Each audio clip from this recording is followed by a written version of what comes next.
Hello दोस्तों, आप सभी को मेरा नमस्कार। मैं हूं सत्येंद्र और आपका हमारे YouTube channel GK by Satyendra में आप सभी का हार्दिक स्वागत है। हमने प्रीवियस क्लास में देखा था कि 1993 के हमने पेपर को डिस्कशन किया था। जो 1993 का यूपीएससी का जो पेपर आया था उसका हमने डिस्कशन करा था।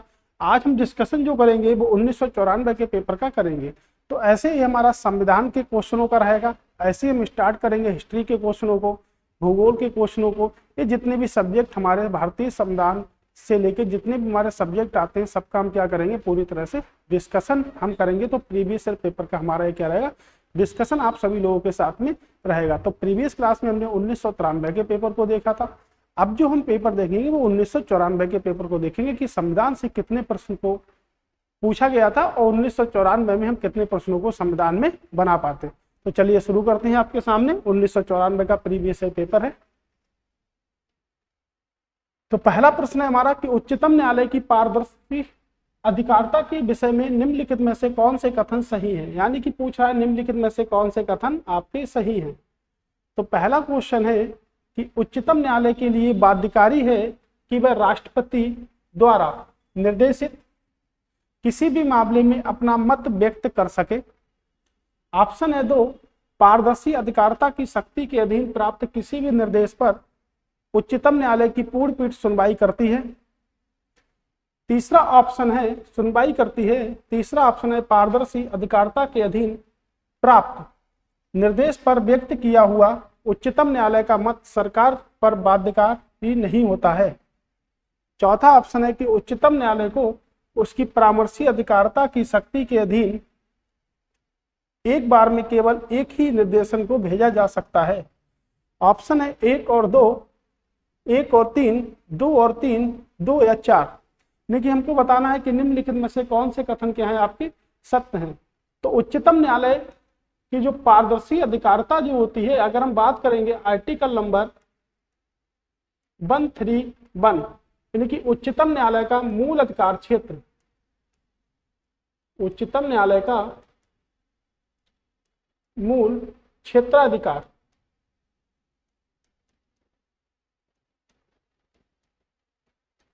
तो आर्टिकल नंबर 131 में जो उच्चतम न्यायालय है उसका मूल क्षेत्राधिकार आता है। तो देखते हैं कि उच्चतम न्यायालय के लिए बाध्य है कि वह राष्ट्रपति द्वारा निर्देशित किसी भी मामले में अपना मत व्यक्त करे।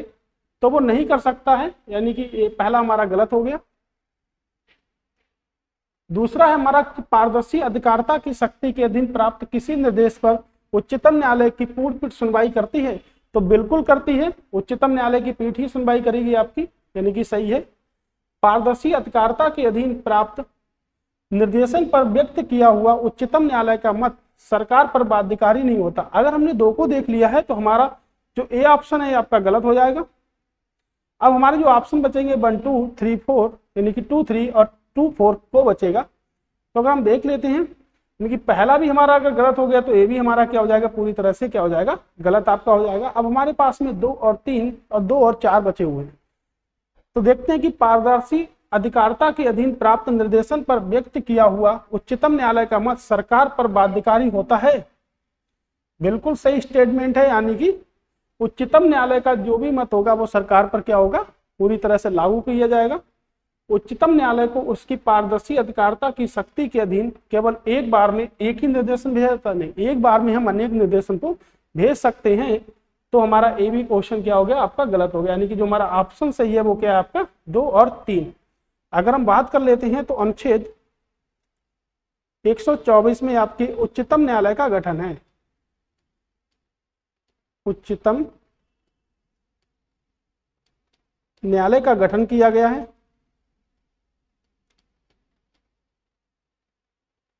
अगर हम बात करते हैं कि अनुच्छेद 143 की अगर हम बात करते हैं तो अनुच्छेद 143 आपके है कि राष्ट्रपति उच्चतम न्यायालय से सलाह लेने की शक्ति है, यानी कि राष्ट्रपति के उच्चतम न्यायालय से सलाह लेने की शक्ति है। ये सलाह लेने का जो काम करेगा भारत का महान्यायवादी करेगा।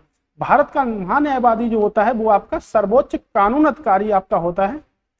तो 143 जो हमारा आर्टिकल है उसमें कहा गया है कि राष्ट्रपति उच्चतम न्यायालय से सलाह करने की क्या करेगा, शक्ति करेगा। तो भारत सरकार का जो प्रतिनिधित्व करेगा राष्ट्रपति के लिए, वो कौन करेगा? भारत का महान्यायवादी करेगा, जिसकी नियुक्ति कौन करता है?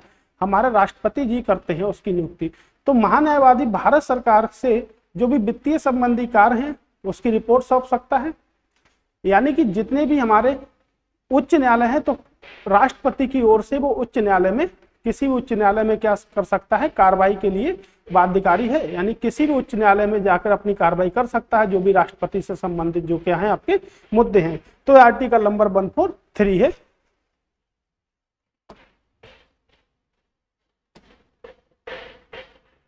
अगर हम बात करें, दूसरा प्रश्न है हमारा कि निम्नलिखित में से कौन सा कथन क्या है आपके सत्य हैं? तो राज्यसभा के सभी सदस्यों का निर्वाचन राज्य की विधानसभाओं करती हैं। यानी कि राज्यसभा के जितने भी सदस्य होते हैं उन सभी का निर्वाचन जो करती हैं वो कौन करती हैं? आपकी राज्य की विधानसभाएं करती हैं। नंबर 2, उपराष्ट्रपति राज्यसभा का पदेन सभापति होता है। बिल्कुल सही स्टेटमेंट है। अतः राज्यसभा का कोई भी सदस्य उपराष्ट्रपति पद के लिए चुनाव लड़ सकता है। तो ए स्टेटमेंट आपका गलत है। यानी कि राज्यसभा का कोई भी जो व्यक्ति होता है वो उपराष्ट्रपति के लिए चुनाव नहीं लड़ सकता है। तो ऊपर का स्टेटमेंट तो हमारा सही है, लेकिन नीचे का स्टेटमेंट इसमें क्या हो गया? गलत हो गया। तो ये भी क्या है आपका? गलत है। पहले को अभी हमने देखा कि राज्यसभा के सभी सदस्यों का निर्वाचन राज्यसभा की विधानसभाओं के द्वारा किया जाता, नहीं किया जा सकता है। लोकसभा और राज्यसभा में केवल एक बात का अंतर है कि लोकसभा का निर्वाचन तो कोई प्रत्याशी भारत के किसी भी राज्य से लड़ सकता है, पर राज्यसभा का प्रत्याशी सामान्य था और वही का होना चाहिए जहां से वो प्रत्याशी बन रहा हो। बिल्कुल सही आंसर है आपका। भारत के संविधान में राज्यसभा से नामित सदस्यों की मंत्रिपरिषद पर नियुक्ति का स्पष्ट रूप से निषेध है। निषेध नहीं है, तो ये भी आपका क्या है? गलत है। यानी कि स्पष्ट रूप से क्या है? निषेध आपका नहीं है। तो ऑप्शन आप देख लीजिएगा।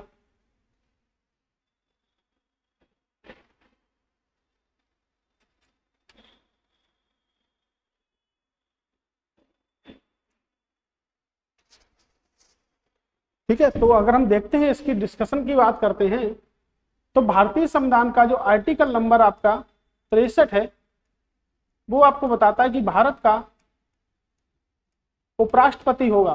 तो भारत का एक उपराष्ट्रपति होगा।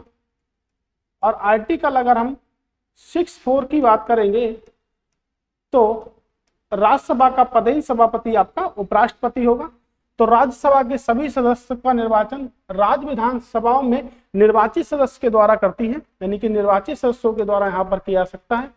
तो राज्यसभा में जो भी राज्यसभा सीटों का आवंटन होता है वो आपके जनसंख्या के आधार पर किया जाता है। तो राज्यसभा सीटों का जो आवंटन है वो उस राज्य की जनसंख्या के आधार पर किया जाता है।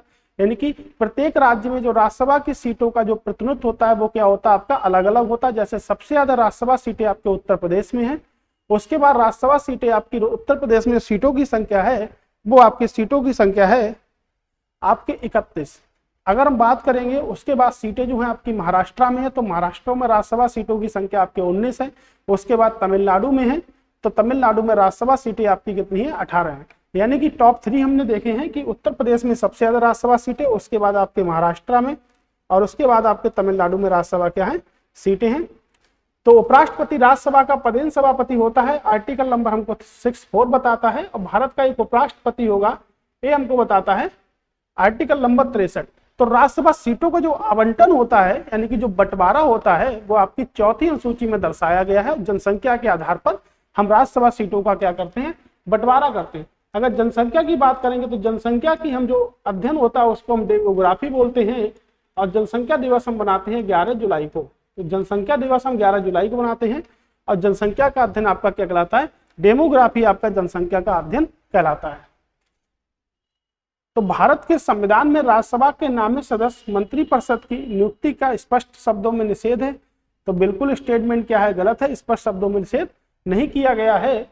और आपको बता दें कि राज्यसभा का कोई भी सदस्य राज्यसभा का चुनाव नहीं लड़ सकता है। यानी कि राज्यसभा का कोई भी सदस्य जो होता है वो आपके अध्यक्ष पद का चुनाव नहीं लड़ सकता है। ये इस सवाल में कहा गया। तो इसका जो सही आंसर होगा वो आपका आंसर होगा सी, यानी कि लोकसभा और राज्यसभा में एक बात में अंतर यह है कि लोकसभा का निर्वाचन तो कोई भी प्रत्याशी भारत के किसी भी राज्य से लड़ सकता है, लेकिन राज्यसभा का प्रत्याशी सामान्य रूप से वही होना चाहिए जो उस राज्य से क्या हो, प्रत्याशी बन रहा हो। यानी कि अगर हम संसद की बात करेंगे तो संसद के दो सदन है आपके, लोकसभा और राज्यसभा। राज्यसभा आपके आर्टिकल नंबर 80 में है और लोकसभा आपके आर्टिकल नंबर 81 में है। संसद की बात करेंगे तो 79 आर्टिकल में आपकी संसद है। तो इसमें कहा गया है कि जो ज्यादा पावर है आपके वो आपके लोकसभा के पास में है और कम पावर है आपके क्या, यानी कि लोकसभा आपका क्या अस्थायी सदन है और आपके राज्यसभा क्या है, स्थायी सदन की श्रेणी में आता है। तो लोकसभा व राज्यसभा में एक बात का अंतर स्पष्ट रूप से है कि लोकसभा का निर्वाचन तो कोई भी प्रत्याशी भारत के किसी भी राज्य से लड़ सकता है, पर राज्यसभा का प्रत्याशी जो होता है वो सामान्य था और वही का होना चाहिए जहां से वह प्रत्याशी बन रहा हो। ये स्टेटमेंट बिल्कुल आपका क्या है, राइट है। अगला प्रश्न है हमारा कि भारत में समाचार पत्रों का स्वतंत्रता किस में है? संविधान के अनुच्छेद 19A का में विशेष रूप से उपबंधित है। फिर कह रहा है का में प्रत्याभूत व्यक्तिगत है, नहीं है। संविधान के 361 में है। यह देश में विधि के शासन के प्रत्यावर्तन से ही। अगर बात करेंगे तो स्वतंत्रता का अधिकार है हमारा, तो स्वतंत्रता का अधिकार भारतीय संविधान का एक मौलिक अधिकार है। तो स्वतंत्रता का अधिकार में हमारे 6 प्रकार के राइट्स आते हैं, यानी कि स्वतंत्रता का अधिकार यानी कहीं भी हम सम्मेलन करें, कहीं भी हम व्यापार करें, कहीं भी हम भाषण दें, पूरे देश में हम कहीं भी निवास करें, कहीं भी घूमे फिरें, ये सब हमारी क्या स्वतंत्रता का हमारा क्या है, अधिकार है। तो स्वतंत्रता का अधिकार आर्टिकल नंबर आपके 19 में आता है, जो हमारे मौलिक अधिकारों की श्रेणी में रखा गया है और हमने मौलिक अधिकारों को भारतीय संविधान में अमेरिकी संविधान से क्या करा है, ग्रहण किया है हमने मौलिक अधिकारों को। तो मौलिक अधिकारों के अंतर्गत अगर हम चलेंगे तो भारतीय संविधान का 19A में पूरी तरह से क्या है, आपकी प्रेस की स्वतंत्रता है। तो प्रेस जो आपका होगा, प्रेस ऑफ फ्रीडम, प्रेस की स्वतंत्रता जो होगी वो 19 के का में निहित है। अगर हम बात करेंगे आर्टिकल नंबर 361 की, तो राष्ट्रपति होगा या राज्यपाल होगा, यानी कि राष्ट्रपति होगा या राज्यपाल होगा, वो किसी भी न्यायालय में अपने कार्यों के प्रति जवाबदेह नहीं होगा। यानी कि राष्ट्रपति होगा या राज्यपाल होगा या किसी राज्य का क्या होगा, प्रमुख होगा, जो अपने कार्यों के प्रति उच्चतम न्यायालय, उच्च न्यायालय में क्या होगा, जवाबदेह नहीं होगा। तो ये हमको यानी कि उससे जवाब की मांग नहीं की जा सकती है, ये उसकी इच्छा पर निर्भर करेगा कि वो जवाब देगा या जवाब क्या देगा, नहीं देगा। तो ये आर्टिकल नंबर 361 है हमारा, मोस्ट इंपॉर्टेंट है कि राष्ट्रपति व उपराष्ट्रपति, तो सॉरी राष्ट्रपति या आपका राज्यपाल या उस राज्य का प्रमुख किसी भी उच्चतम न्यायालय या उच्च न्यायालय में अपने कार्यों के निष्पादन के प्रति क्या होगा, जवाबदेह नहीं होगा। यानी कि अगर हम बात कर लेते हैं आर्टिकल नंबर 360 की, तो आर्टिकल नंबर 360 में आपका वित्तीय आपातकाल आता है। तो वित्तीय आपातकाल भारतीय संविधान का एक ऐसा अनुच्छेद है 360 जिसका अभी तक भारतीय संविधान में कहीं भी उपयोग नहीं किया गया है। यानी कि भारतीय संविधान में अभी तक जिस अनुच्छेद का उपयोग नहीं किया गया है वो आपके 360 की श्रेणी में आता है। तो 360 एक ऐसा आर्टिकल है जिसका कभी भी आज तक उपयोग नहीं किया गया है, जो राष्ट्रपति के अंतर्गत आता है। तो 352 है, 356 है और 360 है। तो 360 आर्टिकल ऐसा है जिसका कभी भी संविधान में प्रयोग नहीं किया गया है। विधि का मतलब आपका कानून होता है, ठीक है। तो जो प्रेस की स्वतंत्रता है वो हमारे आर्टिकल नंबर आपके 19 का में पूरी तरह से क्या है, विशेष उपबंधित आपके है, जो हमारे मौलिक अधिकारों की श्रेणी में क्या है, आपका आता है। अगला प्रश्न है हमारा कि केंद्र राज्य संबंधों को विशेष रूप से किस प्रसंग में म्युनिसिपल संबंध कहा गया है? ये 4 ऑप्शन आपके सामने प्रस्तुत हैं।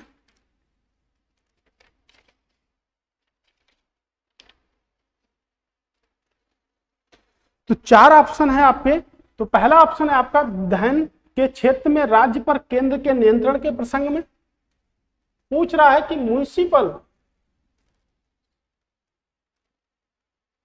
संबंध कहा गया है वित्तीय मामलों में राज्यों पर केंद्र के नियंत्रण के, प्रशासनिक यानी कि एडमिनिस्ट्रेशन के क्षेत्र में या योजना पराक्रम के क्षेत्र में।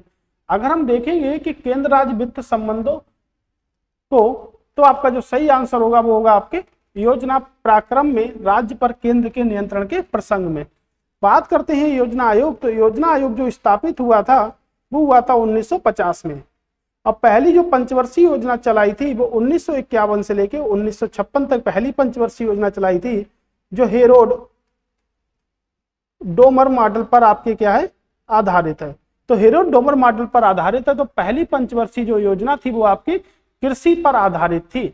दूसरी पंचवर्षीय योजना 1956 से लेकर 1961 तक चलाई गई थी, जो आपके औद्योगिक क्षेत्रों पर क्या थी आधारित थी। अगर तीसरी पंचवर्षीय योजना की बात करेंगे तो 1961 से लेकर 1966 तक चलाई गई, जो आपकी हरित क्रांति से भी क्या रखती है संबंध रखती है। 1969 से लेकर 1966 से लेकर 1969 तक क्या रहा आपका योजना अवकाश रहा पूरी तरह से। तो जो चौथी जो योजना है वो हमारी जो चलेगी वो 1969 से लेकर 1974 तक आपकी चौथी पंचवर्षीय योजना चलेगी। तो पहला जो योजना अवकाश था वो 1966 से लेकर 1969 तक पहला योजना अवकाश आपका रहा था। तो इसका जो सही आंसर होगा वो होगा आपका योजना। अब जो क्या था योजना आयोग को क्या करा था समाप्त कर दिया गया है, और उसकी स्थान पर 1 जनवरी 2015 को नीति आयोग का घोषणा कर दी गई थी भारत सरकार के द्वारा। तो नीति आयोग का जो प्रमुख होता है उसकी नियुक्ति आपके यानी कि भारत का प्रधानमंत्री नीति आयोग का क्या होता है अध्यक्ष होता, उसके द्वारा नीति आयोग में उपाध्यक्ष होते हैं, नीति आयोग मुख्य कार्यकारी अधिकारी होते हैं आपके। तो ऐसे जाके एक संगठन बनता है जो भारत का एक थिंक टैंक की विचारधारा से प्रेरित है, और जिसको हम सहकारी संघवाद का सिद्धांत पर भी क्या है आधारित है। तो नीति आयोग की स्थापना जो हुई थी वो 1 जनवरी 2015 को आपकी हुई थी। तो इसका जो सही आंसर होगा वो क्या होगा ऑप्शन नंबर डी। अगला है कि निर्गम मत सर्वेक्षण। अगर हम बात कर लें कि पहला नगर निगम कहाँ बनाया गया, तो पहला नगर निगम आपके मद्रास में बनाया गया। तो पहला नगर निगम जो बनाया गया था वो आपके 1687-88 में मद्रास में बनाया गया था, यानी कि 1687 और 88 में पहला नगर निगम जो है वो आपके कहाँ बनाया गया था, वो आपके मद्रास में स्थापित किया गया था। उसके बाद 1726 में जो नगर निगम है वो आपके बंबई में स्थापित किए गए थे, यानी कि बंबई और कोलकाता में 1726 में नगर निगम क्या करे गए थे स्थापित। ये प्रश्न बहुत आता है आपका कि भारत का पहला नगर निगम जो है वो आपका कहाँ बनाया गया, तो वो आपका बनाया गया मद्रास में। तो भारत का पहला नगर निगम है वो आपके कहाँ बनाया गया, मद्रास में बनाया गया। प्रश्न है कि निर्गत मत सर्वेक्षण अभिव्यक्ति का उपयोग मतदाताओं के उस निर्वाचित सर्वेक्षण को व्यक्त करता है जिससे यह पता चले कि मतदाताओं ने अपने मत का प्रयोग किस प्रत्याशी के पक्ष में किया है। मत सर्वेक्षण जनमत मत संख्या एक ही बात है। निर्गमित मत सर्वेक्षण वह युक्ति है जिससे मतदान के परिणाम के विषय में अधिकतम सही पूर्वानुमान किया जा सकता है। सर्वेक्षण हाल में ही मुख्य निर्वाचन आयुक्त द्वारा निकाली गई प्रशासनिक युक्ति है जिससे परिणाम स्वरूप यह पता किया जा सकता है, परिणाम स्वरूप करके मतदान रोका जा सकता है। अगर हम बात करेंगे मतदाता दिवस की, तो मतदाता दिवस हम मनाते हैं 25 जनवरी को। तो 25 जनवरी को हम मतदाता दिवस मनाते हैं। इसमें आपके दो शब्द आए हैं, एक तो आया है निर्गमन मत सर्वेक्षण और एक आपका आता है जनमत सर्वेक्षण। तो जनमत सर्वेक्षण क्या होता है, कुछ एजेंसियां होती हैं जो पहले पता करती हैं कि किस पार्टी की अच्छी छवि है, यानी किस पार्टी की अच्छी छवि है, कौन इलेक्शन जीत सकता है। तो ऐसी भी कई सारे प्रमुख यानी कि चुनाव के संबंध में पहले ही इस बात की जांच करती हैं कि किस व्यक्ति का दल जो है वो क्या है वोटों से क्या होगा भारी होगा, यानी कौन सी पार्टी है वो जीत सकती है। लेकिन निर्गमित मत सर्वेक्षण में क्या होता है कि इसमें ये होता है कि जो व्यक्ति इसमें मतदान करने के बाद हमको पता चल जाता है कि किस व्यक्ति ने किस प्रत्याशी और किस दल के लिए क्या किया है, मतदान किया है। तो किस दल के लिए मतदान किया है मतदाताओं ने, यानी कि यह पता चले कि मतदाताओं ने अपने मताधिकार का प्रयोग किस प्रत्याशी के लिए, किस दल के लिए, किस पार्टी के लिए किया है, तो ये हमको पहले ही पता चल जाता है। तो ऑप्शन नंबर जो होगा वो क्या होगा आपका ए सही होगा। अगला प्रश्न है हमारा कि निम्नलिखित में से किस राज्य का मुख्यमंत्री बने बिना भारत का प्रधानमंत्री बना? मोरारजी देसाई, चौधरी चरण सिंह, बीपी सिंह, चंद्रशेखर, पीवी नरसिम्हा राव। नीचे दिए हुए कूटों की सहायता से सही उत्तर का चयन कीजिए। 1, 2, 4, 3, 2, 3, 5, ओनली 2, ओनली 4। यानी कि बहुत ही अच्छा प्रश्न है हमारा।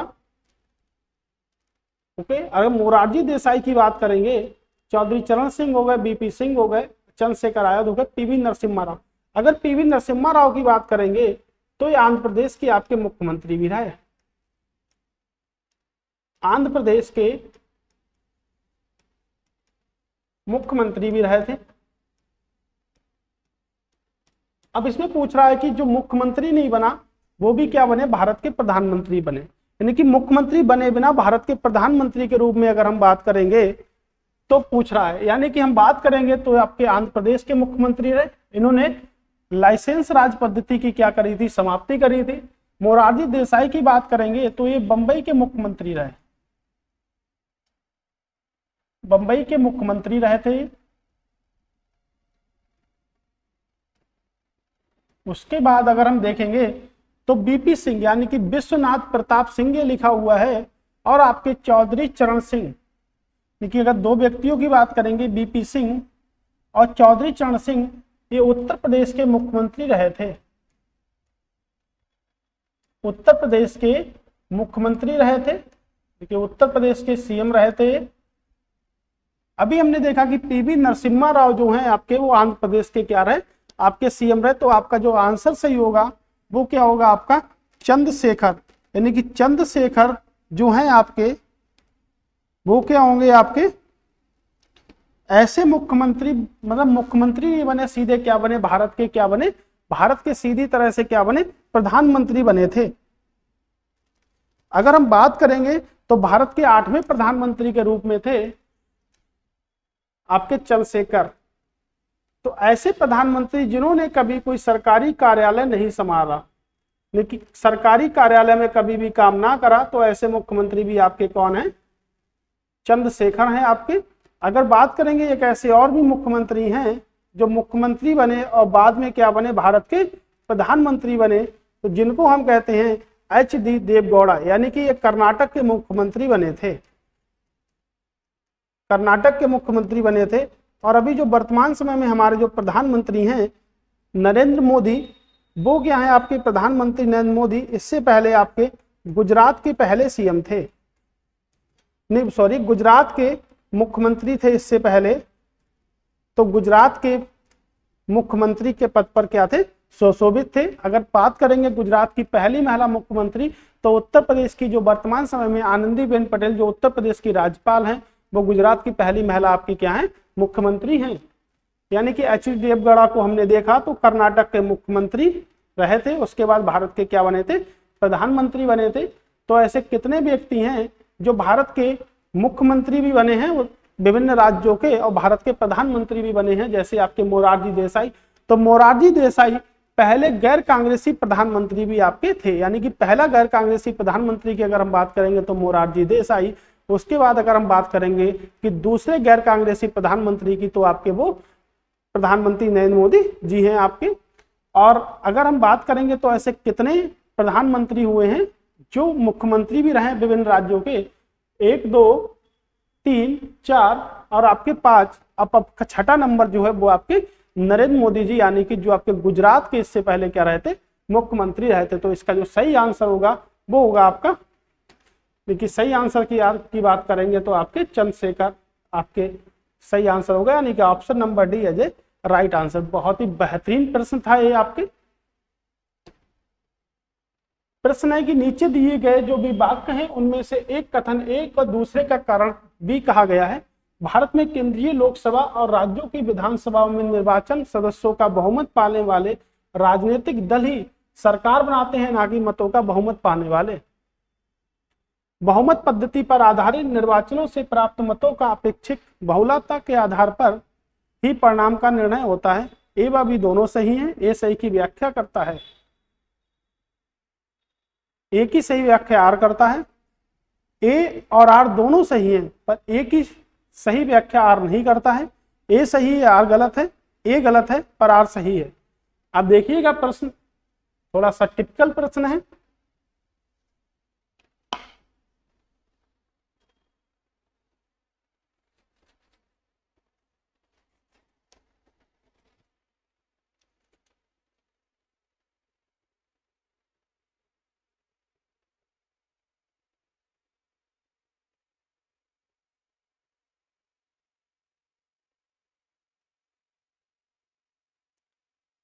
तो बताइएगा क्या होगा इसका आंसर।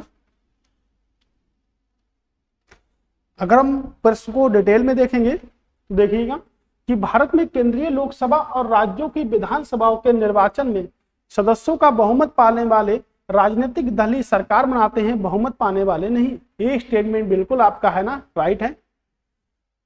बहुमत पद्धति पर आधारित निर्वाचनों में प्राप्त मतों की अपेक्षित बहुलता के आधार पर ही परिणाम का निर्णय होता है। तो ये स्टेटमेंट कहीं से कहीं तक की आपका गलती है पूरी तरह से, यानी कि जो हमारा आंसर होगा वो क्या होगा आपका ए सही है पर आर क्या है गलत है, क्योंकि इसकी व्याख्या भी नहीं कर पा रहा है। तो भारत में जो लोकसभा आपके होते हैं, लोकसभा की जो सीटें हैं और विधानसभा की आपके निर्वाचन पाने वाले ही राजनीतिक दल ही सरकार बनाते हैं, ना कि बहुमत दल पाने वाले। तो जो भी आपके राजनीतिक दल होंगे अगर वो बहुमत पा रहे हैं, सफल हो रहे हैं, तभी वो राजनीतिक दल बनाएंगे, बहुमत पाने वाले नहीं। यानी कि अगर जितने भी कैंडिडेट हमारे हो गए अगर वो दूसरे पार्टी से जीतते भी हैं और राजनीतिक दल अगर कोई है तो उसने ज्यादा से ज्यादा वोट अगर इकट्ठे करे हैं तो भाई क्या करेंगे आपके सरकार बनाएंगे।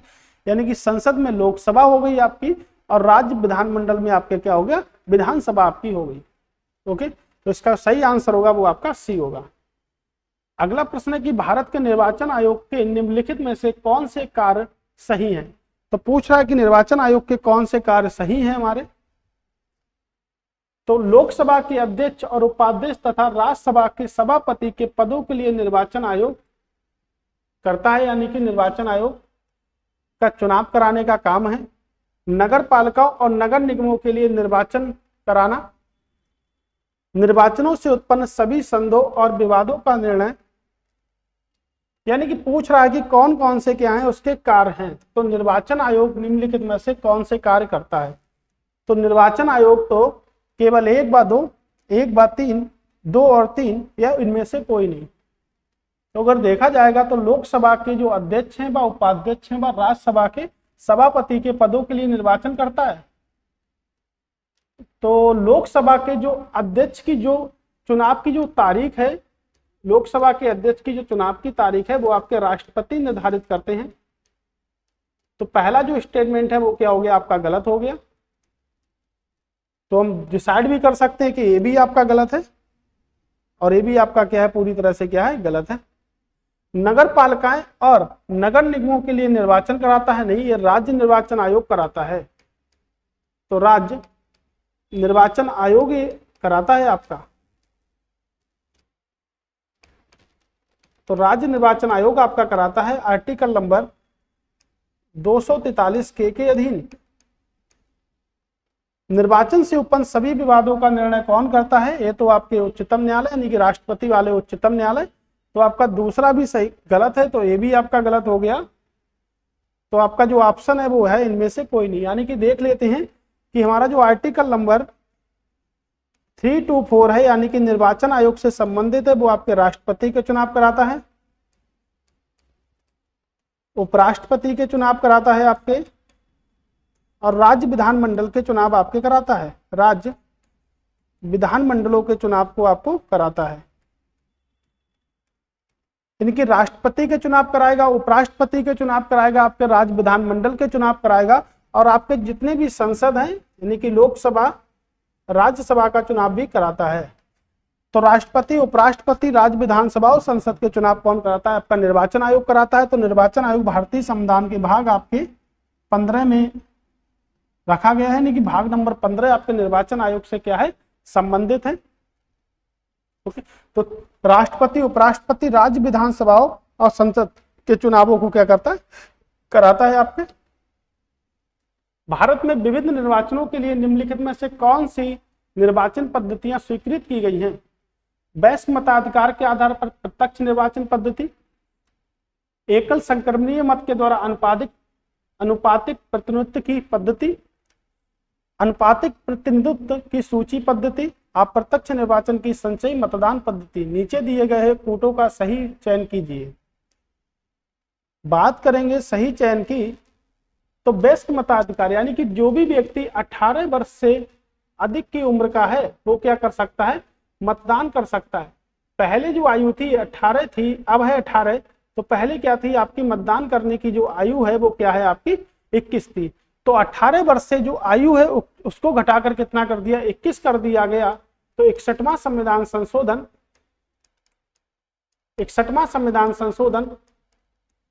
1988 के तहत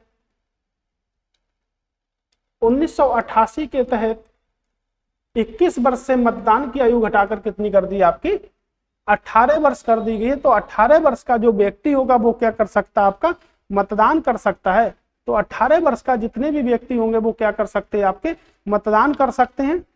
ये आपके 9 दिसंबर 1988 को लाया गया था और 6 दिसंबर 1989 में क्या कर दिया गया था, इसे क्या कर दिया गया था, लागू कर दिया गया था।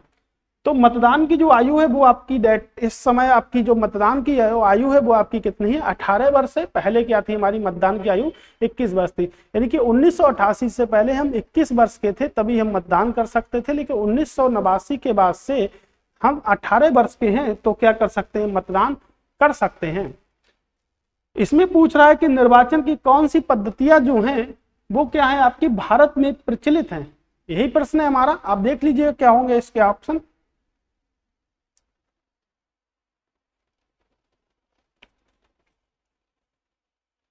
तो अगर हम बात करेंगे तो आपकी जो एकल संक्रमणीय आपकी उत्पादिक पद्धति है ये आपके राष्ट्रपति के चुनाव में प्रयोग होती है। तो राष्ट्रपति का चुनाव जो है वो आपके अनुच्छेद नंबर 55 में है। तो राष्ट्रपति के चुनाव में संसद के दोनों सदनों के सदस्य वोट डालते हैं, निर्वाचित सदस्य, दोनों सदनों के निर्वाचित सदस्य। ये हम बात करेंगे आर्टिकल नंबर 55 की। तो संसद के दोनों सदनों के निर्वाचित सदस्य वोट डालते हैं। राज्य विधानसभाओं के निर्वाचित सदस्य वोट डालते हैं। राज्य विधान सभाओं के निर्वाचित सदस्य वोट डालते हैं। उसके बाद दिल्ली व पांडिचेरी के निर्वाचित सदस्य क्या करते हैं, आपके वोट डालते हैं। दिल्ली व पांडिचेरी की जो विधानसभाएं हैं उनके मेंबर क्या करते हैं, आपके वोट डालते हैं। तो राष्ट्रपति का जो चुनाव है वो आर्टिकल नंबर 55 में है। तो उसके जो चुनाव में जो पद्धति प्रयोग की जाती है वो आपके एकल संक्रमणीय मत के द्वारा ही राष्ट्रपति का चुनाव किया जाता है। तो आपके जो ऑप्शन है वो आपका जो ऑप्शन सही होगा, यानी कि पहला और दूसरा ऑप्शन आपका सही होगा। पहला और दूसरा केवल सही होगा।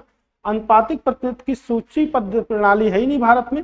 अप्रत्यक्ष निर्वाचन की संचयी मतदान पद्धति आपके कहाँ है, नहीं है, यानी कि ये दोनों गलत है। तो इसका जो सही आंसर होगा वो आपका क्या होगा, 1 और 2 उसका सही आंसर आपका होगा। कह रहा है कि निम्नलिखित में से किस कर का आरोपण केंद्र करता है परंतु संग्रह व नियोजित जो है वो राज्य करते हैं। जैसे स्टाम्प शुल्क हो गया आपका, यात्री और माल कर हो गया आपका, संपदा कर हो गया आपका, और समाचार पत्रों पर आपका क्या हो गया, कर हो गया। अगर हम बात करेंगे तो आप देखिएगा प्रश्न को और आप बताइएगा क्या होगा इसका आंसर।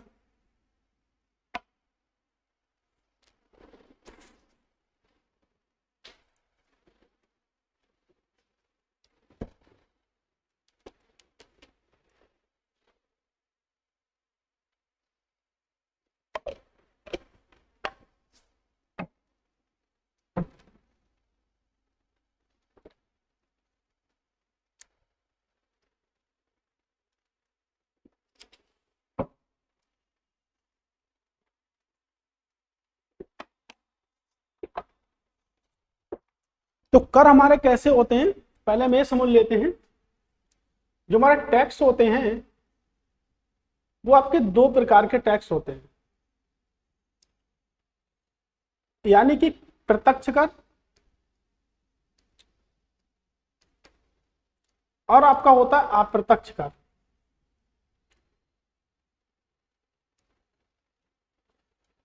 प्रत्यक्ष कर हो गए और आपके अप्रत्यक्ष कर हो गए। यानी कि टैक्स जो होते हैं वो हमारे 2 प्रकार के होते हैं।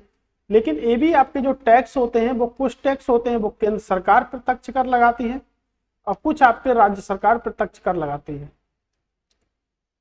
और यहाँ भी आपके जो टैक्स होते हैं वो कुछ केंद्र लगाते हैं अप्रत्यक्ष कर, और कुछ क्या करता है आपका राज्य सरकार आपके टैक्स लगाती है।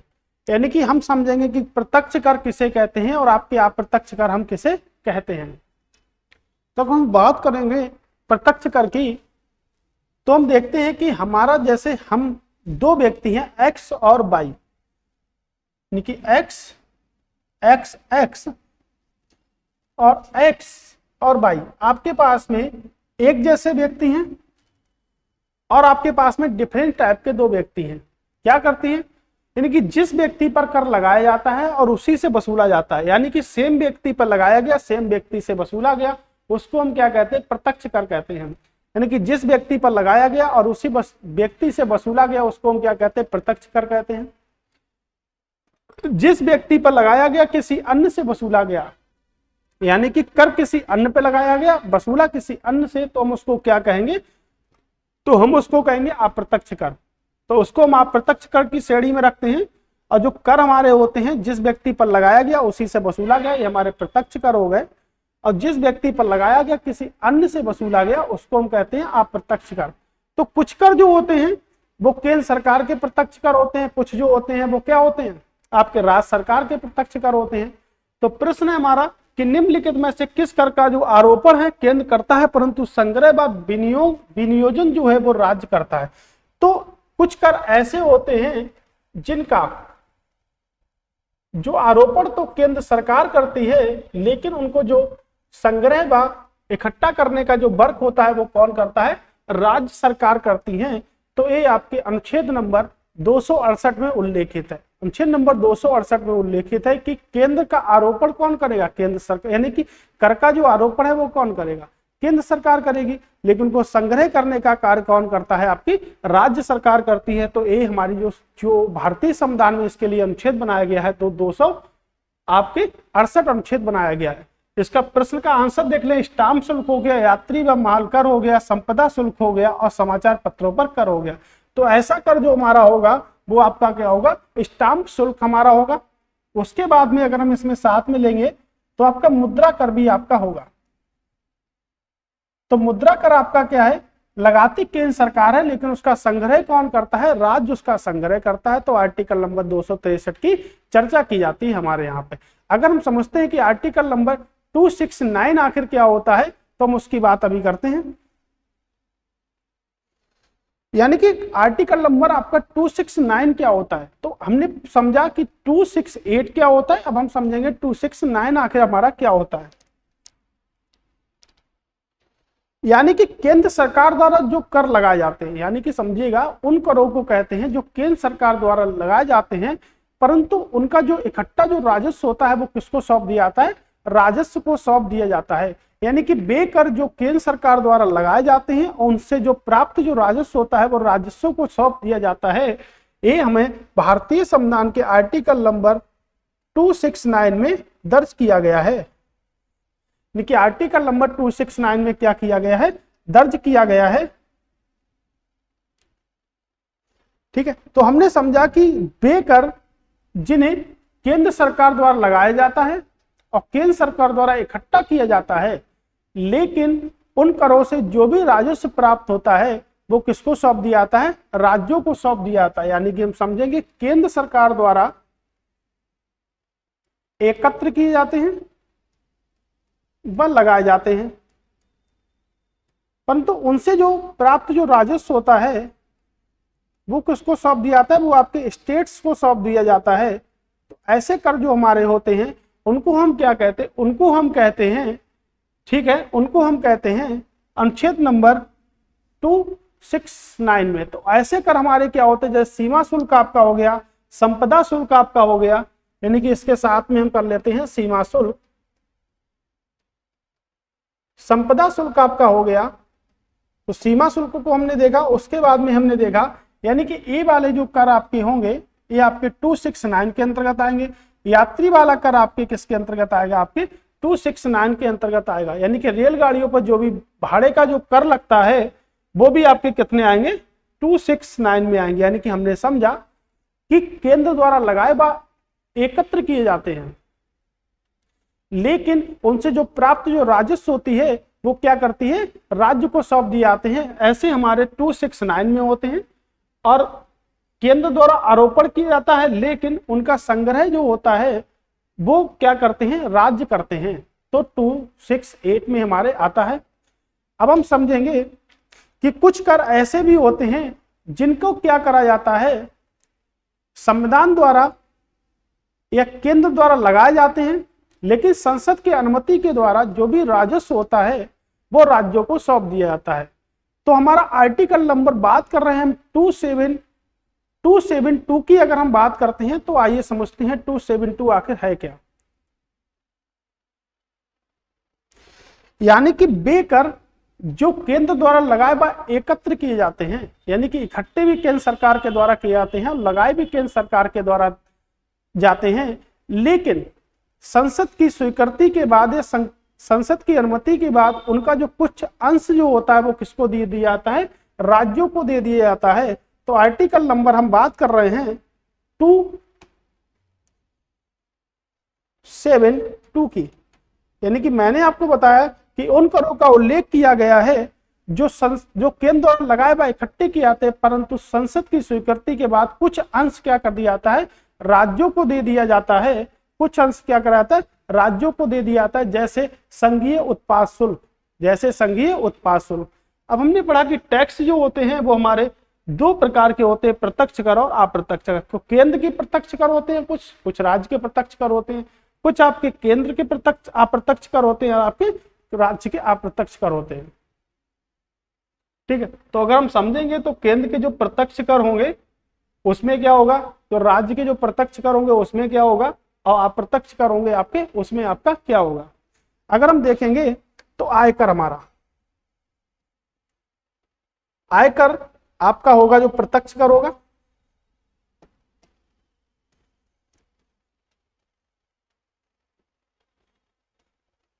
निगम कर होगा आपका, यानी कि आयकर हमारा होगा और निगम कर आपका होगा। यानी कि अगर हम बात करेंगे जो हमारी सैलरी होती है वो क्या होती है, हमारी आयकर। यानी कि जिस व्यक्ति पर लगाया जाता है उसी से क्या होता है, वसूला जाता है, तो उसमें उसको क्या कहेंगे, आयकर। यानी कि निगम कर जो होगा वो आपका एक्सपेंडिचर जो कर होगा आपका, यानी कि जो हमारा व्यय किया जाता है वो आपके एक्सपेंडिचर के अंतर्गत आता है ओवरऑल। तो कुछ कर जो हमारे होते हैं, संपत्ति कर हो गया, जैसे हमारा जीएसटी हो गया, तो केंद्र द्वारा तो लगाया जाता है, लेकिन जो कर जो वसूला जाता है वो किसके द्वारा वसूला, राज्यों के द्वारा। तो जीएसटी हमारा कैसा कर है आपका, एक अप्रत्यक्ष कर की श्रेणी में आता है हमारे। तो जीएसटी में ऐसे 16 से 17 करोड़ को मिला दिया गया है और एक कर हमारा बना दिया है गुड्स एंड सर्विस टैक्सेस को। तो जीएसटी को जो भारतीय संविधान में 101 अनुच्छेद के तहत रखा गया था और इसके लिए एक विधेयक बनाया गया था 122 विधेयक। तो जीएसटी हमारा कैसा कर है आपका, अप्रत्यक्ष कर की श्रेणी में हमारे क्या है, आता है। अगले प्रश्न की अगर हम बात करेंगे तो निम्नलिखित में से किनसे भी निर्धारित होता है कि भारत का संविधान क्या है, परिसंघीय है। ऑप्शन है आपका संविधान लिखित है और में है, नगर पालिका आपकी स्वतंत्र है जो आपके संयुक्त राज्य अमेरिका से ग्रहण की गई है,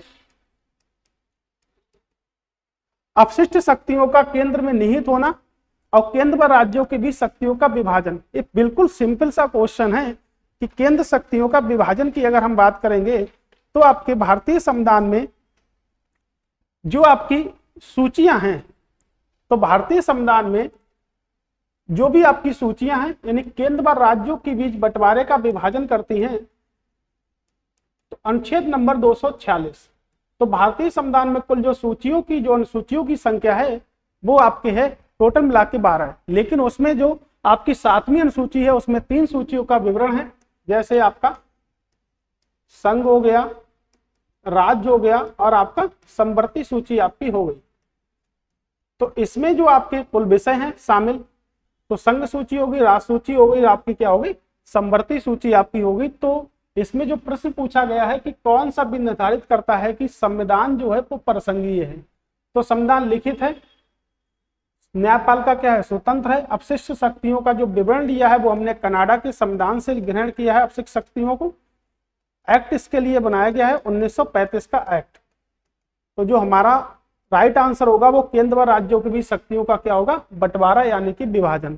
तो जो भी केंद्र और राज्यों के बीच जो शक्तियों का जो बंटवारा होगा वही हमारा आएगा, यानी कि संविधान क्या है आपके परिसंघीय की श्रेणी में आपके आता है। तो हमने देखा है ये हमारा संविधान। ठीक है, अगला प्रश्न है हमारा कि निम्नलिखित में से किनकी नियुक्ति भारत के राष्ट्रपति द्वारा की जाती है?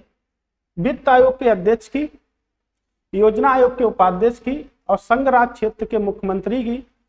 नीचे दिए गए कूटों में कौन से कूट आपके सही हैं? केवल एक या दो, दोनों, एक दो, एक या तीन, दो या तीन। अगर हम बात करेंगे तो वित्त आयोग के जो अध्यक्ष है उसकी नियुक्ति कौन करते हैं? आपके राष्ट्रपति करते हैं। योजना आयोग के उपाध्यक्ष की नियुक्ति है वो आपके प्रधानमंत्री करते हैं। अगर हम देखेंगे तो राष्ट्रपति जो है वो आपके संघ राज्य क्षेत्र की जो मुख्यमंत्री की जो नियुक्ति की जाती है वो आपके उपराज्यपाल के द्वारा की जाती है। तो आपका जो सही आंसर होगा केवल एक। तो देखेंगे कैग की नियुक्ति कौन करते हैं? आपके राष्ट्रपति करते हैं। भारत के महान्यायवादी की नियुक्ति करते हैं। उच्चतम व उच्च न्यायालय के न्यायाधीशों की नियुक्ति करते हैं। उच्चतम न्यायालय के और उच्च न्यायालय के न्यायाधीशों की नियुक्ति करते हैं। यूपीएससी के अध्यक्षों की नियुक्ति करते हैं। भारत के निर्वाचन आयुक्त की नियुक्ति करते हैं। निर्वाचन आयुक्त की नियुक्ति की जाती है। ऐसी बहुत सारी नियुक्तियां जो हैं वो भारत के राष्ट्रपति के द्वारा की जाती है। तो इसका जो सही आंसर होगा वो आपका होगा केवल एक। अगला प्रश्न है हमारा कि भारतीय संविधान की आधारभूत संरचना के सिद्धांत कौन से हैं? संविधान के कुछ लक्षण ऐसे भी हैं जिनमें उनका निराकरण नहीं किया जा सकता, यानी कि संशोधन नहीं किया जा सकता है। मूल अधिकारों को ना तो कम किया जा सकता है ना ही उसको छीना जा सकता है। संविधान का संशोधन केवल अनुच्छेद 368 में ही निहित है। संविधान की उद्देशिका का संशोधन नहीं किया जा सकता है क्योंकि वह संविधान का भाग नहीं है और साथ ही वह संविधान की आत्मा को प्रतिबंधित करती है। पूछ रहा है कि स्वतंत्र आधारभूत संरचना के सिद्धांत में शामिल है। तो आधारभूत संरचना के सिद्धांत में शामिल है कि केशवानंद भारती बनाम जो हमारा केशवानंद भारती बनाम जो हमारा मामला था 1973 का, उसमें 13 न्यायाधीशों की पीठ थी और उसमें कहा गया था कि उस संविधान का जो मूलभूत ढांचा है उसको क्या होगी, क्षति नहीं पहुंचा जा सकती है। तो बहुत सारे अवयव हैं हमारे भारतीय संविधान में जिसमें मूलभूत ढांचे के अकॉर्डिंग जो रखे गए हैं जिसमें क्या होगा, आपकी क्षति नहीं पहुंच सकती है, यानी कि उनमें संशोधन नहीं किया जा सकता है। अगर हम संशोधन की प्रक्रिया को देखेंगे तो आपके आर्टिकल नंबर 368 में है और भाग आपके 20 में है, यानी कि 20 में आपके आ रही है। तो संविधान संशोधन की जो प्रक्रिया हमने ली है वो आपके दक्षिण अफ्रीका से ली है। तो दक्षिण अफ्रीका से हमने संशोधन की प्रक्रिया को ग्रहण किया है। तो संविधान के कुछ लक्षण ऐसे अनिवार्य हैं उनका निराकरण नहीं किया जा सकता है। जैसे अगर हम बात करेंगे तो संविधान की सर्वोच्चता,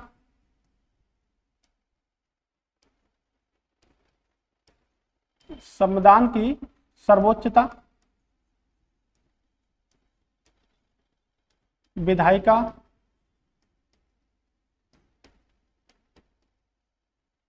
न्यायपालिका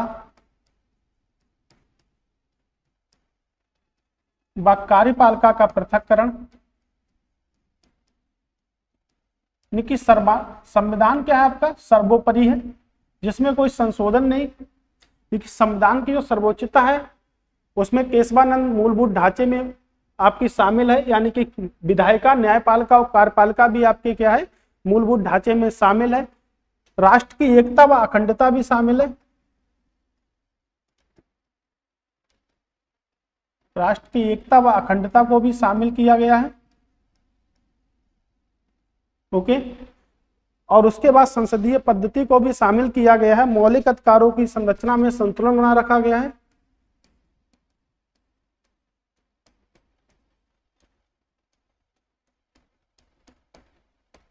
यानी कि मौलिक अधिकार और हमारे डीपीएसपी यानी कि राज्य के नीति निदेशक तत्वों के बीच क्या है कि संतुलन को बनाए रखा गया है। तो ऐसे आपके जो अवयव है उसमें क्या है, मूलभूत ढांचे में क्या कराया जाता है, उसमें संशोधन नहीं किया जा सकता है। आज की क्लास हमारी यहीं तक होती है, ठीक है। अगली बार हम फिर से मिलेंगे 1995 के प्रीवियस ईयर यूपीएससी के पेपर के साथ में। तब तक के लिए आप सभी को मेरा नमस्कार।